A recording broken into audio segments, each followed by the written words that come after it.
আসসালামু আলাইকুম everyone, welcome back to my channel. আশা করছি সবাই অনেক ভালো আছেন। আজকে আপনাদের সাথে শেয়ার করব আফগানি অমলেট রেসিপি।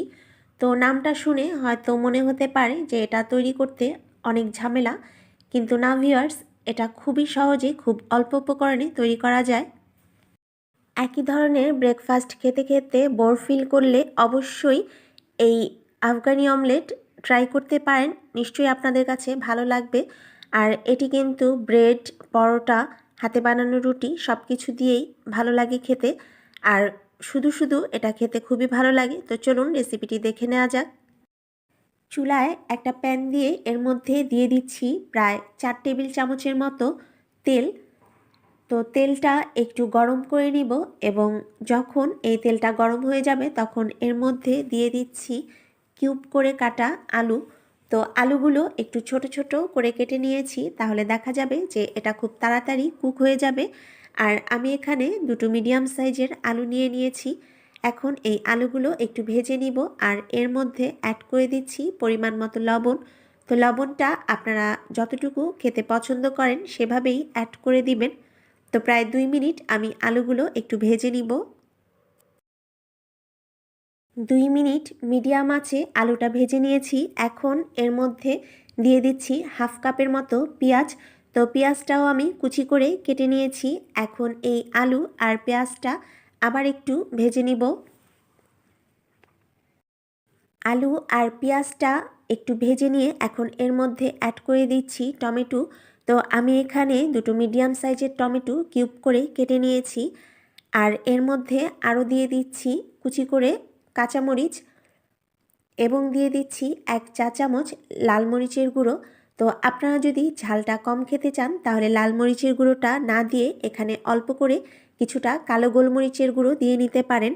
তো এবার সব কিছু একটু ভালোভাবে নেড়ে নিব এবং এর মধ্যে আরও অ্যাড করে দিচ্ছি 2 টেবিল চামচ টমেটো কেচাপ। তো অনেকেই এই আফগানি অমলেটে টমেটো কেচাপ ব্যবহার করে না, তবে আমার কাছে এটা দিলে খেতে অনেক বেশি ভালো লাগে, তাই আমি অ্যাড করেছি। তো এইবার এই সব কিছু ভালোভাবে মিক্সড করে নিব এবং একটা ঢাকনা দিয়ে ঢেকে এটাকে আমি প্রায় মিডিয়াম লো হিটে চুলায় বসিয়ে রাখবো 5 থেকে 7 মিনিটের মতো। এতেই দেখা যাবে যে সব কিছু একদম ভালোভাবে কুক হয়ে গিয়েছে। 5 মিনিট পর ঢাকনাটা তুলে দেখব যে কী অবস্থা। হ্যাঁ, আমার আলু, টমেটো এগুলো একদম ভালোভাবে কুক হয়ে গিয়েছে। তো এইবার আমি এর মধ্যে একটু স্পেস করে নিব ডিমটা দেওয়ার জন্য। আর এখানে আমি দিয়ে দিব খুব অল্প করে একটু পানি, কারণ দেখা যাবে যে ডিমটা দেওয়ার পর এটা অনেকটাই ড্রাই হয়ে যেতে পারে। তো সেক্ষেত্রে পানিটা দিয়ে নিলে দেখা যাবে যে ডিমটা খুব ভালোভাবে কুক হয়ে যাবে। তো এখানে এখন আমি একটা একটা করে ডিম অ্যাড করে দিচ্ছি। তো আজকে আমি এখানে 3টা ডিম দিয়েছি, আপনারা চাইলে এখানে 4টা 5টা আপনাদের পছন্দ মতো ডিম দিয়ে নিতে পারেন। তো সবগুলো ডিম আমি এখন দিয়ে দিচ্ছি। এখন এই ডিমের উপর ছিটিয়ে দিচ্ছি পরিমাণ মতো একটু লবণ এবং দিয়ে দিচ্ছি কিছুটা কালো গোলমরিচের গুঁড়ো। ডেকোরেশনের জন্য দিয়ে দিচ্ছি এর উপরে কয়েকটি কাঁচামরিচ। তো আমার এই অমলেটটি এমনিতেই যথেষ্ট স্পাইসি হয়েছে, এই কাঁচামরিচটা দেওয়া হয়েছে জাস্ট ডেকোরেশনের জন্য। এবং এর উপর ছিটিয়ে দিচ্ছি কিছুটা ধনেপাতা কুচি।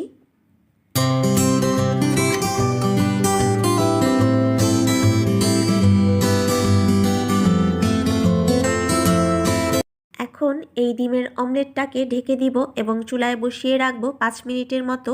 আর চুলার আঁচটা একদম লো থাকবে। 5 মিনিট চুলায় বসিয়ে রাখার পর ডিমগুলো কিন্তু একদম কুক হয়ে গিয়েছে। তো এই গরম অবস্থাতেই আমি এখন এগুলোকে পিস করে নিচ্ছি।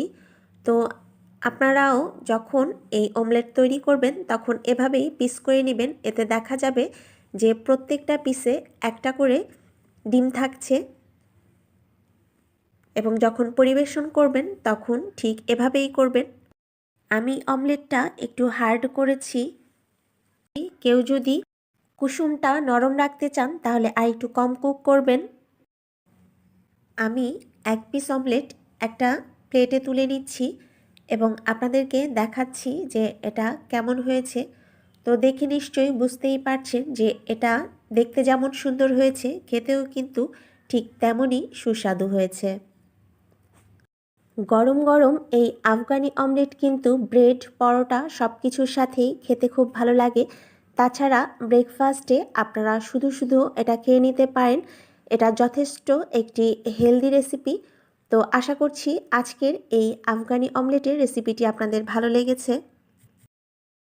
যদি ভিডিওটি ভালো লাগে তাহলে অবশ্যই লাইক কমেন্ট করবেন আর আপনার ফ্রেন্ডস এবং ফ্যামিলির সাথে শেয়ার করবেন। যারা আমার চ্যানেলে নতুন, আমার চ্যানেলটি সাবস্ক্রাইব করবেন, আর যারা করেছেন তাদের অনেক অনেক ধন্যবাদ। সবাই অনেক ভালো থাকবেন, সুস্থ থাকবেন। আজ বিদায় নিচ্ছি। আল্লাহ হাফেজ।